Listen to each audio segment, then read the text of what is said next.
U.S. television host Jimmy Kimmel has tearfully told of his newborn son's illness and brush with death last week. At the end of his story, he made a plea for people to support the Affordable Care Act, also known as Obamacare.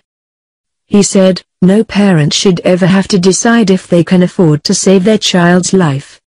President Trump made repealing Obamacare one of the central tenets of his campaign, castigating its costs and calling it a disaster. In March, his attempt to replace it failed, in an embarrassing setback for the new administration. But Republicans still aim to change the system.Kimmel, a fixture of late-night TV in the U.S. and host of this year's Oscars, told the studio audience on his regular show that 3 hours after a normal birth, his son Billy started to turn purple. One nurse spotted it and took him away for checks, soon finding that he had a heart illness. "The situation looked serious, and we had atheists praying for us," he said. But Billy went through open heart surgery at 3 days old and, thanks to the efforts of the staff at the Children's Hospital, he survived. This isn't football.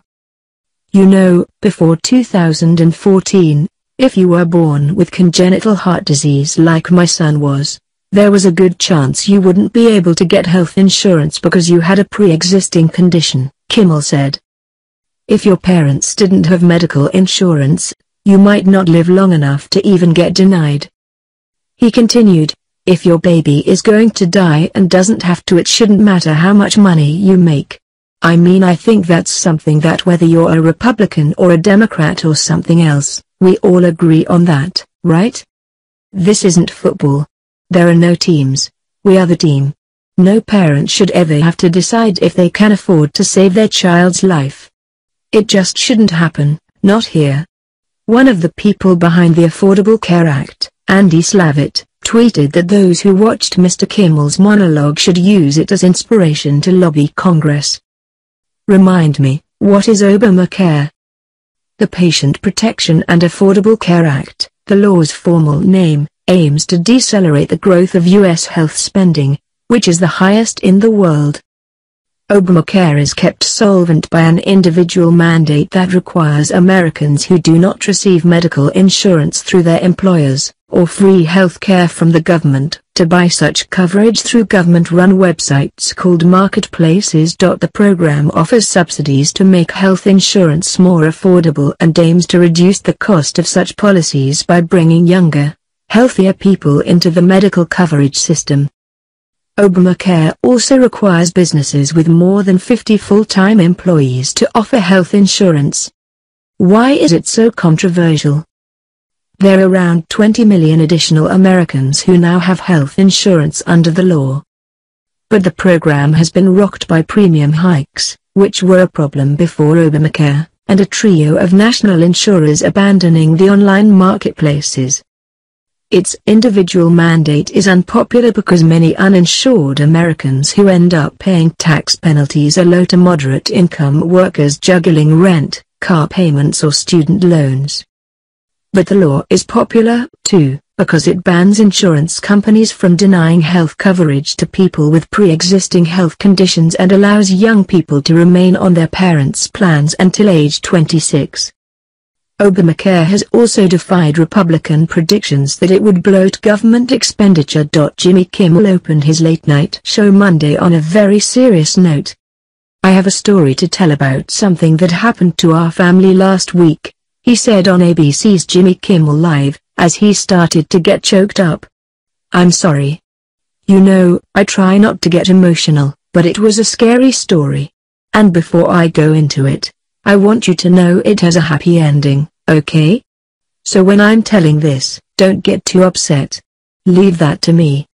Kimmel went on to say that his wife, Molly, gave birth to their second child on April 21, a boy named Billy.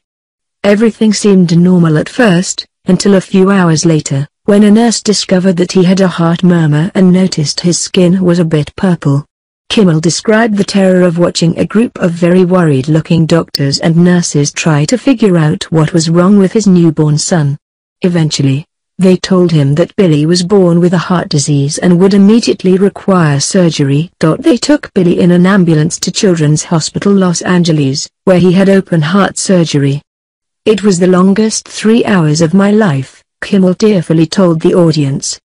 But the procedure went well, and 6 days later, they were able to take Billy home. Kimmel thanked the doctors and nurses, along with his colleagues, for being so supportive, and encouraged viewers to donate to the hospital. He threw in a few jokes. "I hate to say it, but even that son of a bitch Matt Damon sent flowers," and assured his wife that he's definitely getting a vasectomy. Then he switched gears, turning serious again. President Trump last month proposed a $6 billion cut in funding to the National Institute of Health, and thank God our congressman made a deal last night to not go along with that. "They actually increased funding by $2 billion, and I applaud them for doing that," Kimmel said. "Because more than 40% of the people who would have been affected by those cuts to the National Institute of Health are children. We were brought up to believe that we live in the greatest country in the world, but until a few years ago, millions and millions of us had no access to health insurance at all," he continued. "Before 2014, if you were born with congenital heart disease like my son was, there was a good chance you would never be able to get health insurance because you had a pre-existing condition. You were born with a pre-existing condition, and if your parents didn't have medical insurance, you might not even live long enough to get denied because of a pre-existing condition." He ended with a plea for both sides of the aisle in the healthcare debate. "If your baby is going to die, and it doesn't have to, it shouldn't matter how much money you make. I think that's something now, whether you're a Republican or Democrat, or something else, we all agree on that, right?" Kimmel said, as the audience applauded. "Whatever your party, whatever you believe, whoever you support, we need to make sure that people who are supposed to represent us, and people who are meeting about this right now in Washington, understand that very clearly. Let's stop with the nonsense. This isn't football, there are no teams. We are the team, it's the United States. Don't let their partisan squabbles divide us on something every decent person wants. We need to care of each other." Kimmel got choked up again. "I saw a lot of families there, and no parent should ever have to decide if they can afford to save their child's life," he said. "It just shouldn't happen. Not here. I promise I'm not going to cry for the rest of the show," he concluded. After the episode aired, ABC confirmed that Kimmel will be on paternity leave for the rest of the week. Will Arnett, Anthony Anderson, Kristen Bell and David Spade will step in as guest hosts. U.S. TV host Jimmy Kimmel launched a heartbreaking plea for Obamacare after his baby nearly died. The Oscars host told how 3 hours after a normal birth, his son Billy started to turn purple and after tests, had to go through open heart surgery when he was just 3 days old. He said, "No parent should ever have to decide if they can afford to save their child's life." President Trump has criticized Obamacare, calling it a disaster and has pledged to repeal the act. Trump's attempt to replace it with a health care bill failed in March after he failed to win enough support for it to pass in Congress. Kimmel said, "Before 2014, if you were born with congenital heart disease like my son was, there was a good chance you wouldn't be able to get health insurance because you had a pre-existing condition. If your parents didn't have medical insurance, you might not live long enough to even get denied." He added, "If your baby is going to die and doesn't have to, it shouldn't matter how much money you make. I think that's something that whether you're a Republican or a Democrat or something else, we all agree on that, right? This isn't football. There are no teams, we are the team. No parent should ever have to decide if they can afford to save their child's life.